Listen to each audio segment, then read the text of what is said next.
Olá, queridos amados irmãos, graça e paz a cada um de vocês. Sejam todos muito bem-vindos. Mais uma vez temos a oportunidade de poder então nos enriquecer com a palavra de Deus. Hoje, nessa sexta-feira, nesse dia 9 de junho de 2023, estamos celebrando e vivenciando a 9ª semana do Tempo Comum.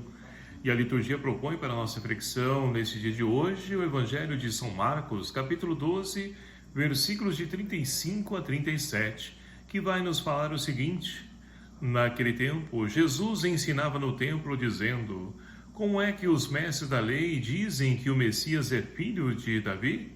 O próprio Davi, movido pelo Espírito Santo, falou: disse o Senhor ao meu Senhor: senta-te à minha direita até que eu ponha teus inimigos debaixo de teus pés. Portanto, o próprio Davi chama o Messias de Senhor. Como é que ele pode ser então seu filho? E uma grande multidão o escutava com prazer. Palavra da salvação. Glória a vós, Senhor. Queridos e amados irmãos, caminhando no nosso tempo litúrgico, nós vamos então enriquecendo com os ensinamentos de Jesus, que dia a dia ele então traz para nós uma grande lição e um aprendizado para a nossa vida. E assim nós podemos então a cada momento, a cada encontro, tirar ali, extrair algo de benéfico para a nossa vida e principalmente para a nossa experiência de fé. E nós temos então no Evangelho de hoje, Jesus que após terminar o seu diálogo com um escriba reconhecido como honesto, que busca de fato viver a sua fé, nós temos mais uma vez Jesus que retoma a sua polêmica juntamente com os escribas e os fariseus, porque querem pegá-lo em uma contradição. E assim então, para dar um ensinamento da máxima importância sobre o mistério da sua pessoa e levantar muito discretamente o véu que esconde o seu segredo messiânico, de acordo com a tradição então judaica fundada na promessa a Natã e confirmada também por grandes profetas da esperança messiânica, o Messias devia ser um descendente de Davi. Mas nós temos lá no Salmo 110, Davi chama meu Senhor ao Messias. Então, como é ele? Ele é seu filho. É o grande impasse no Evangelho que nós acabamos de ouvir. Com essa pergunta deixada então em suspenso, Jesus rompe mais uma vez esquemas feitos e tidos por seguros, que parece afastar o esforço por acreditar nele. Então, o intuito dessa conversa onde então buscam pegar Jesus em alguma contradição, é justamente para poder justificar por que eles não aceitam Jesus como Filho de Deus. Então, ao mesmo tempo, incita a refletir e a deixar descobrir-se pelo mistério da sua pessoa, e não a gente presumir, ou seja, saber de tudo sobre ele, mas então há de se refletir sobre acerca da pessoa de Jesus, ultrapassar então as nossas limitações, e tudo isso só é possível na nossa intimidade, na abertura ao Espírito Santo, porque é Ele que nos revela a verdade. E assim então, nós podemos fazer a experiência de Deus, que já fizemos. Jesus não recusa a ascendência davídica, do Messias. Ele quer que ultrapassemos então a lógica limitada da continuidade histórica na dinastia, porque a promessa de Deus vai além de critérios a qual nós conhecemos.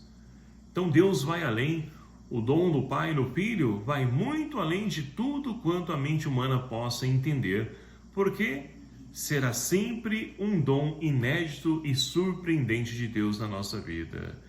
E assim então, meus queridos amados irmãos, fica o convite para que nós possamos nos abrir à ação desse Deus, que muitas vezes nós então, por estudarmos, lermos, aprofundarmos na palavra de Deus, na literatura que fala de Deus, muitas vezes nós achamos então que descobrimos o mistério de Deus, desvelamos esse mistério, e aí que nós nos enganamos, porque quanto mais nós nos aproximamos de Deus, mais nós vamos perceber que nós estamos distante deles.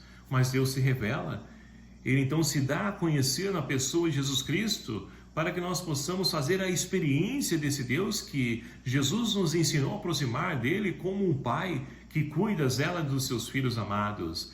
E é esse relacionamento que nós então somos convidados a poder ter para com a pessoa do Deus Pai, esse Pai, o papaizinho que cuida zela de cada um de nós. E para isso, então, nós podemos perceber que Deus jamais ele nos deixa sem resposta. Por mais que nós vivamos, então, situações de dificuldades, situações que muitas vezes nos fazem perder o chão, a primeira leitura de hoje é uma prova concreta de tudo isso. Por quê? Nós temos no livro de Tobias, então, que está retornando para a casa do seu pai. Após, então, se encontrar com Rafael, o anjo da cura, que lhe promete, então, ali, um remédio que vai sanar a cegueira do seu pai. Ele, então, volta para a casa do seu pai, juntamente com sua esposa, Sara, né?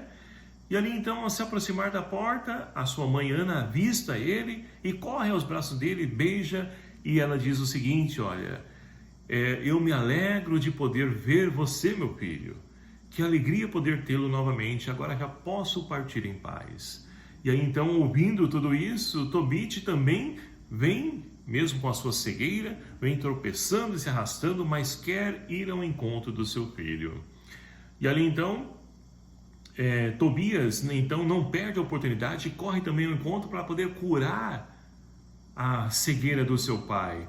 E ali, logo, então, ele pega o fel do peixe, passa nos olhos do seu pai e os olhos do seu pai se abriram e ele começa novamente a enxergar. Chora de alegria e diz o seguinte, eu posso novamente te ver, meu filho.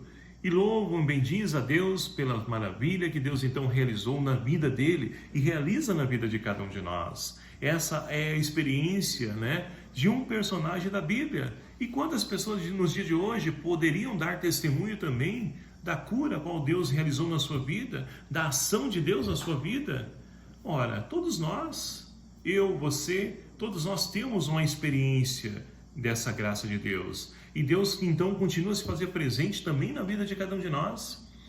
E ali, então, a família se encontra, o pai se alegra e a família cresce porque o seu filho casou e é acolhida também como membro da família.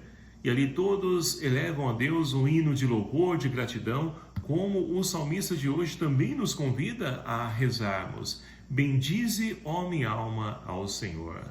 Portanto, meus queridos e amados irmãos, que nós possamos abrir a nossa mente, o nosso coração para o conhecimento de Cristo, porque conhecendo a Cristo, nós podemos conhecer o amor, e conhecendo o amor, nós poderemos testemunhar esse amor, levar e apresentar esse amor a tantos irmãos e irmãs que precisam fazer a experiência desse amor.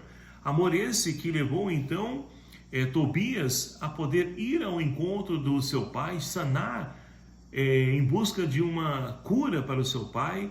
E ali Deus então recompensou não somente com a cura, mas também com a esposa que pudesse estar ao seu lado, gerando uma nova família. E como nós ouvimos na primeira leitura de hoje, Deus realiza essa cura através de Rafael, o anjo da cura, que vai juntamente com Tobias para poder então levar essa necessidade a qual tanto buscou para a sua vida. E ali então todos que habitavam em Nínive, eles podem se surpreender com as maravilhas que Deus operou na vida, né, de Tobit, e que quer realizar na vida também de todos aqueles que se abrem à ação desse Deus. Que nós possamos então crescer nesse conhecimento, nessa busca, para que nós também possamos experienciar a ação do anjo Rafael, o anjo da cura, trazendo então cura e salvação para todos nós. Louvado seja o nome do nosso Senhor Jesus Cristo, para sempre seja louvado. Obrigado a você, meu querido amado irmão, que nos acompanha aqui no nosso canal. E me ajude a divulgar no canal, sabe como? Compartilhando, divulgando nos seus grupos aí do WhatsApp, Facebook. Vamos fazer com que a palavra de Deus alcance o maior número possível de pessoas? Conto com a sua ajuda. O Senhor esteja convosco, Ele está no meio de nós. Por intercessão de São Pedro e São Paulo, abençoe-vos o Deus Todo-Poderoso, Pai, Filho e o Espírito Santo. Amém. Um abraço fraterno a cada um de vocês. Até o próximo vídeo, se assim nos permitir. Espero por você e até lá.